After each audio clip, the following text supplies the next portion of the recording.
नमस्कार विद्वान साथियों, मैं उपेंद्र चौधरी आपके लिए जो आज 26 सितंबर 2021 को रिट का एग्ज़ाम हुआ है उसका हल साइकोलॉजी लेवल 2 के देखिए प्रश्न किस प्रकार हैं।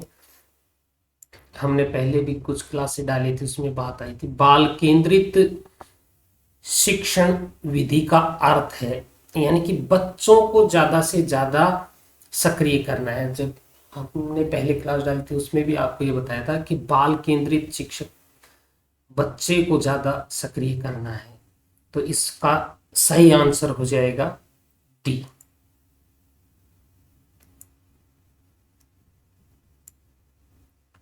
नेक्स्ट प्रश्न देखिए,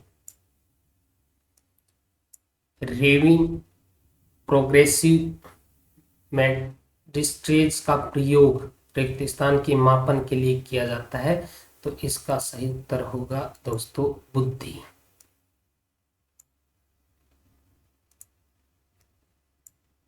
नेक्स्ट प्रश्न देखिए, वाइगोत्स्की के अनुसार बालक सीखते हैं, तो वाइगोत्स्की का पहले भी आपको बताया था कि जो बच्चे कुछ समस्या का हल करने वाले होते हैं लेकिन कहीं जाकर अटक जाते हैं, बस उनको थोड़ा सा जो उनसे पूर्व अनुभवी हैं उनके द्वारा थोड़ा सा पुश करने की आवश्यकता होती है, थोड़ा सा गाइडेंस की, तो ये आएगा समवयस्क वयस्क और समवयस्कों के परस्पर क्रिया से।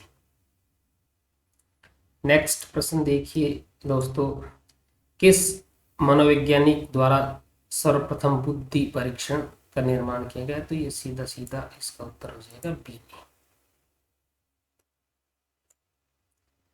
नेक्स्ट प्रश्न देखिए, एक शिक्षक द्वारा प्रतिभाशाली बालकों के उत्थान हेतु कौन सा प्रयास किया जाएगा। अब देखिए दोस्तों, ये है प्रतिभाशाली बालक।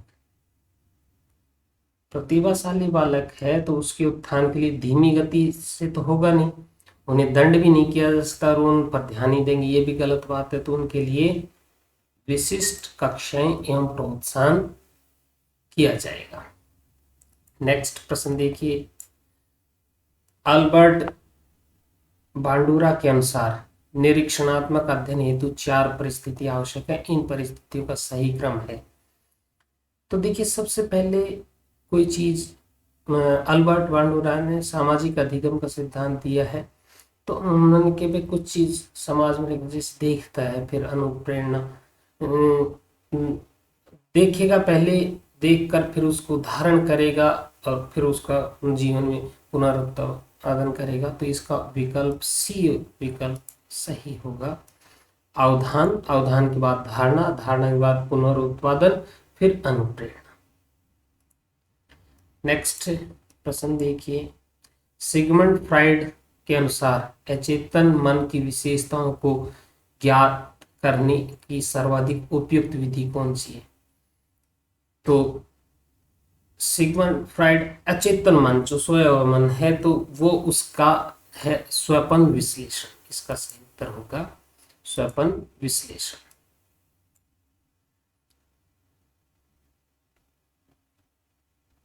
नेक्स्ट प्रश्न देखिए, एडीएसडी का अर्थ है, तो ये एडीएसडी जो बच्चे ध्यान विकार वाले बालक हैं, ये ध्यान नहीं रख पाते हैं, तो इसका उत्तर सी होगा। नेक्स्ट प्रश्न देखिए, एक परीक्षण जो व्यक्ति की किसी एक या अधिक क्षेत्रों में उसकी विशेषताओं और कमियों को व्यक्त करने के लिए बनाया गया कहलाता है, तो एक व्यक्ति की विशिष्टता एक क्षेत्र की उपलब्धियों को जानने के लिए किया जाता है ये, तो ये इसका उत्तर हो जाएगा उपलब्धि परीक्षण। नेक्स्ट प्रश्न,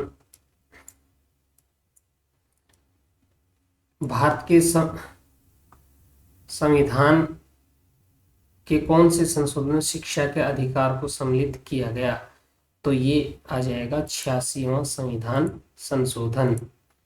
ये 2002 में हुआ था। 86वां संविधान संशोधन कब हुआ था? 2002 में। लेकिन जो राइट टू एजुकेशन लागू बना वो 2009 में बना, आरटी एक्ट, और 2010 में लागू हुआ। 86वां संविधान संशोधन 3 जगह बदलाव करता है। अनुच्छेद 21 कै जोड़ता है, जिसमें शिक्षा को मूल अधिकार में शामिल किया गया है।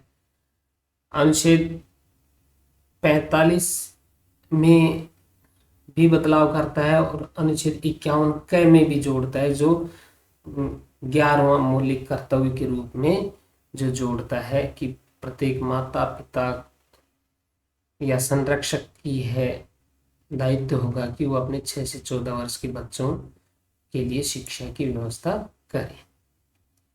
नेक्स्ट प्रश्न देखिए, एनसीएफ 2005 में कला शिक्षा को जोड़ने का उद्देश्य। तो जिस नाम से स्पष्ट है, कला शिक्षा, कला किसे? संस्कृति से संबंधित है, तो इसका उत्तर हो जाएगा सी।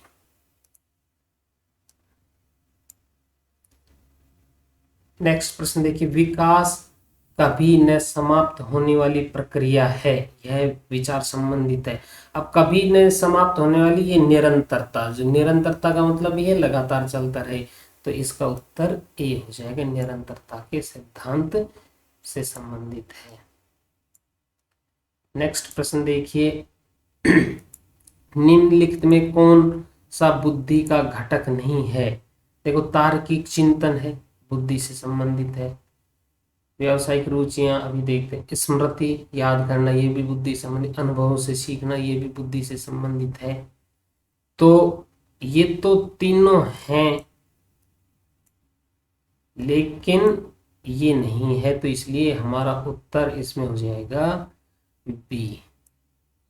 नहीं है, तो इसलिए उत्तर हमारा बी हो जाएगा। नेक्स्ट प्रश्न देखिए, निम्नलिखित में से कौन बालक की कौन सी प्रक्रिया मनोगत्यात्मक नहीं है?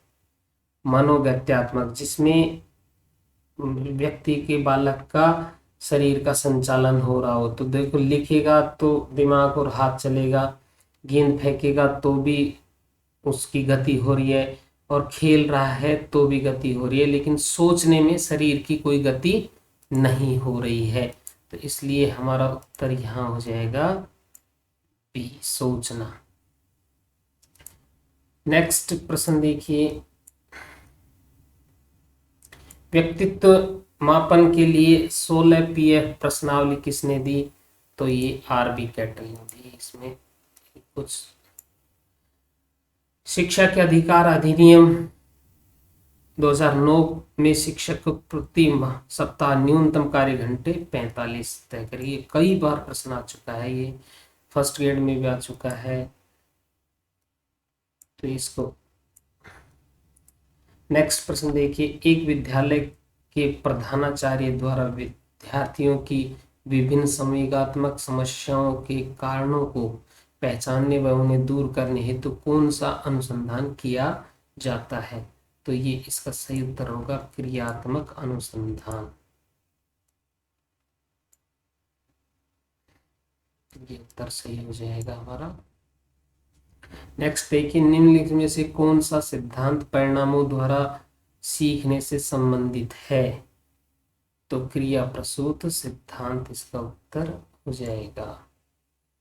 तो परिणामों से सीखता है, जैसे कोई कार्य करता है, क्रिया से, जो कोई भी कार्य किया फिर उसने सीखा, परिणामों से सीखा।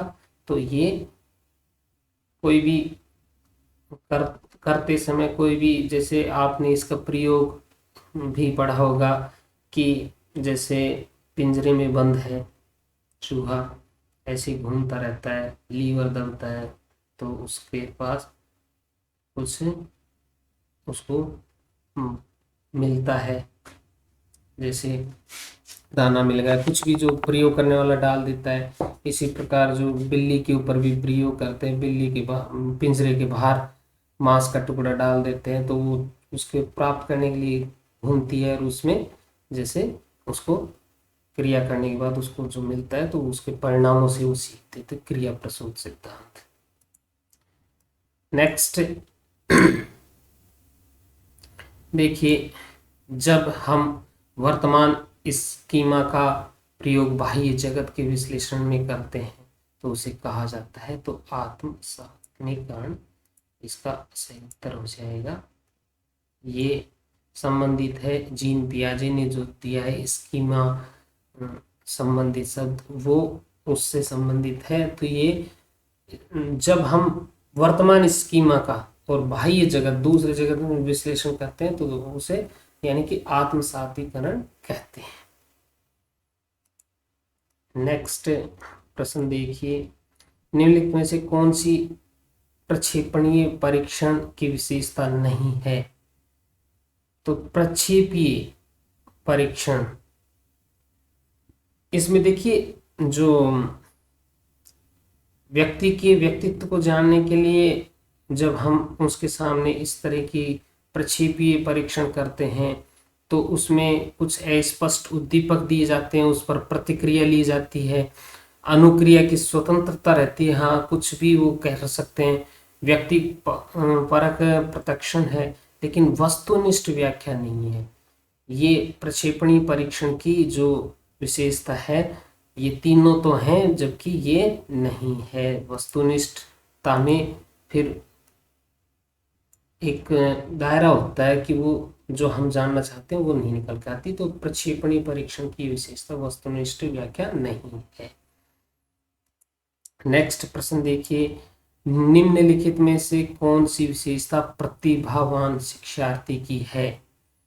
यदि कक्षा की गतिविधियां अधिक चुनौतीपूर्ण नहीं होती हैं तो वह कम प्रेरित अनुभव करता है और ऊब जाता है। ये उत्तर सही होगा। देखो, वह आक्रामक और कुंठित हो जाता नहीं है, वह रस्मी व्यवहार करता है, जैसे हाथ थपथपाना हिलाना ये नहीं करता, और वह बहुत ही तुनक मिजाजी होता है, ये नहीं होता है। तो आप इसका पहला विकल्प सही होगा बिल्कुल। नेक्स्ट प्रश्न देखिए, विशेष आवश्यकता वाले बच्चों को शामिल करना एक अवास्तविक लक्ष्य है, विद्यालय पर भार बढ़ा देना है, शिक्षण के प्रति दृष्टिकोण, विषय वस्तु और धारण परिवर्तन की अपेक्षा रखता है। तो ये तीसरा ऑप्शन, इसमें सी ऑप्शन सही होगा।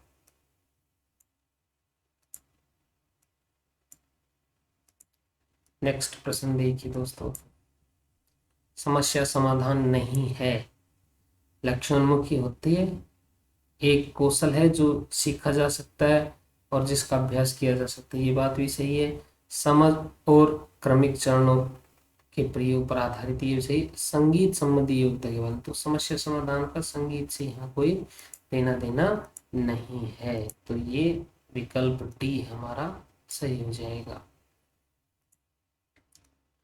प्रासंगिक अंतर्बोध परीक्षण व्यक्तित्व के मापने की प्रक्षेपीय विधियां हैं, ये जो,